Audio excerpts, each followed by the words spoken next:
اللہ تعالیٰ نے قرآن پاک کے اندر بے شمار مقامات پر ایسے ہی ذکر فرمایا ہے. ایمان بالرسالہ، ایمان بالتوحید کے لیے لازمی شرط ہے.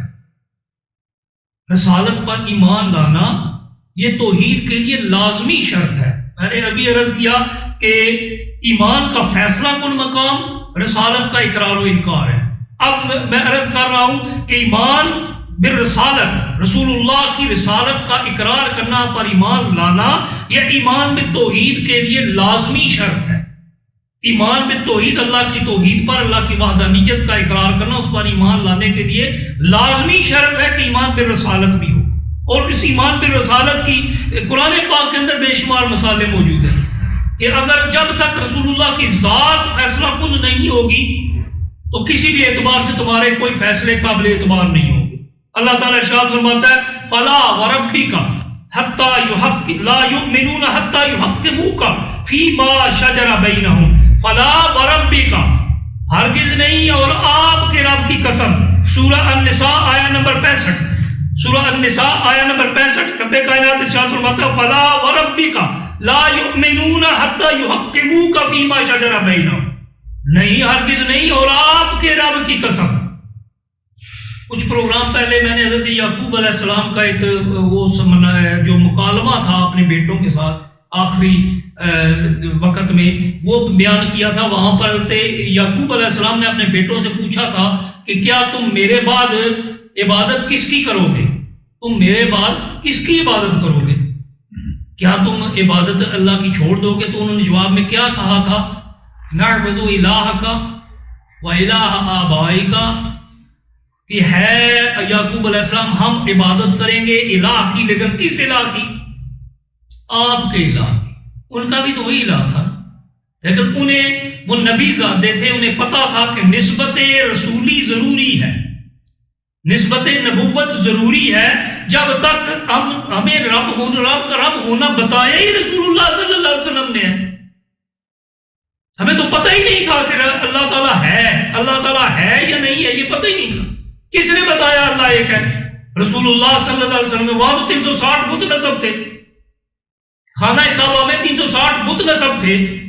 حبل جو ہے خانہ کعبہ کی چھت پر نصب تھا. لات منات عزا وہاں نصب تھے. وہ 360 بتوں کا مسکن بنا ہوا تھا، جگہ بنی ہوئی تھی. وہاں وہ ان بتوں کی پرستش کرتے تھے، ان بتوں کے اوپر چڑھاوے چڑھاتے تھے. تو کس نے آ کر بتایا کہ لات منات عزا حبل یہ تمہارا کچھ نہیں، کوئی کام نہیں کر سکتے، یہ کسی قابل نہیں؟ یہ بتایا ہمیں رسول اللہ صلی اللہ علیہ وسلم نے کہ ان کے سامنے نہیں، اس ایک اللہ کے سامنے اپنی جبین کو جھکاؤ. یہ جبین تمہاری صرف جھک سکتی ہے تو صرف ایک ذات کے سامنے.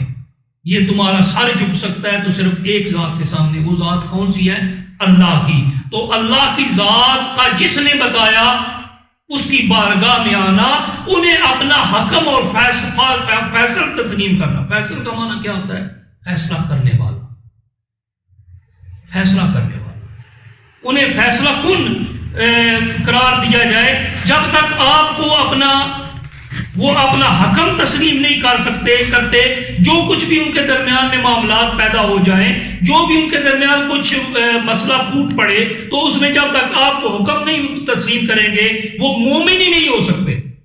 رب کائنات فلا وربک لا یؤمنون، فلا وربک، آپ کے رب کی قسم. یہاں بھی رب کائنات نے نسبت رسولی کو یہاں پر قسمیہ طور پر بیان فرمایا. اپنے رب ہونے کو کس کی نسبت سے بیان کیا؟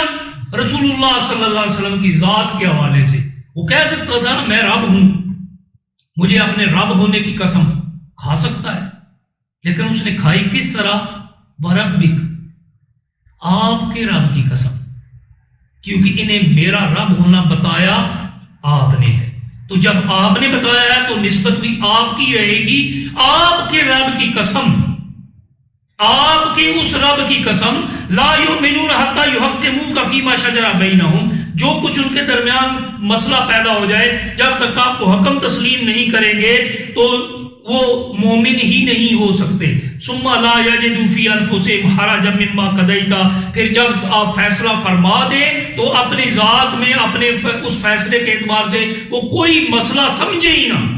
ان کا نقصان ہو رہا تو ہو جائے، ان کا فائدہ ہو رہا ہے تو ہوتا رہے، ان کو کمی آتی ہے تو کمی ہوتی رہے، ان کے خلاف فیصلہ ہوتا ہے تو ہوتا رہے۔ وہ یہ نہیں دیکھیں گے جو آپ فیصلہ فرما دیں گے وہی سب کچھ ہوگا۔ وَيُسَلِّمُوا تَسْلِيمًا، اور جب تک وہ آپ کے فیصلے کو پورے طور پر تسلیم نہیں کر لیتے وہ مومن نہیں ہو سکتے۔